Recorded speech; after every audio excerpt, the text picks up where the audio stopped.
Менің тәлімгерім 72-ші мектеп гимназиясының кәсіподақ ұйымының басшысы, ағылшын тілі пәнінің мұғалімі Татиева Жұлдыз Кемалханқызы.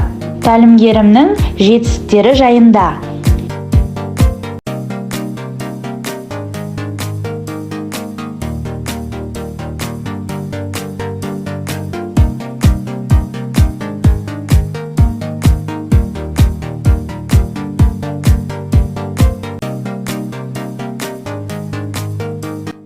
Мектепке алғаш келген жылы басымнан өткен қызықты оқиға.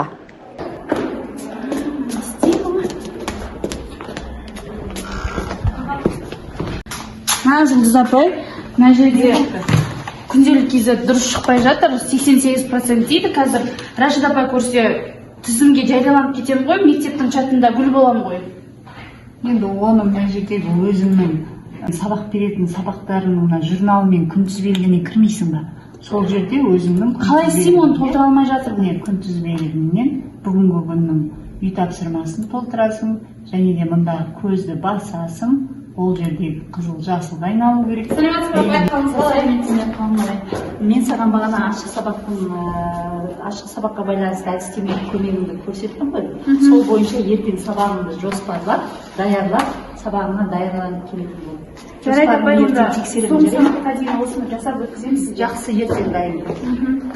Жұлдыз апайымның берген тапсырмасын орындадым. Қой, ұйықтайын.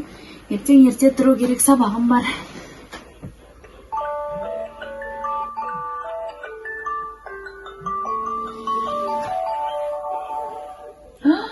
Сабаққа кеш шықтым. Алло, Жұлдыз апай, қайырлы таң. Кеше кеш жатып ұйықтап қалыппын.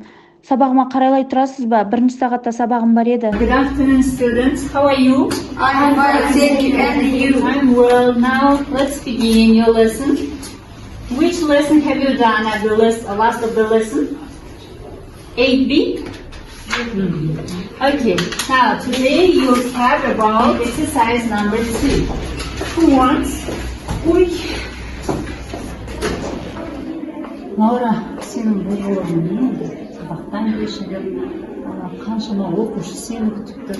Кешіріңіз апай, кешегі отчетты жасауымды деп ұйықтап қалдым. Мен сол сенің сабақ жоспарыңды құруға келген болатынмын. Көмектеріңе енді келсе мынандай көріністі болып отырмын. Оқушылар сені күтті, әрине мен мына жерден кетіп қала алмадым. Оларға ары сабақты жалғастыруыма тура келді. Әр ұстаз болу үшін әрқашан адамның бойында жауапкершілік керек, төзімділік керек, шыдамдылық керек. Сен ұстаздық жолды таңдадың ба, енді сол жолды дұрыс алып жүруге, өзіңнің абыройыңа сай алып жүруге тырысуың керек. Екінші бүгін бұндай нәрсені қайталауға тырысайын. Жақсы. Осы күннен кейін әр сөзіме, әр ісіме жауапты болуды үйрендім. Тәлімгерім Жұлдыз апай, үлкен рахмет.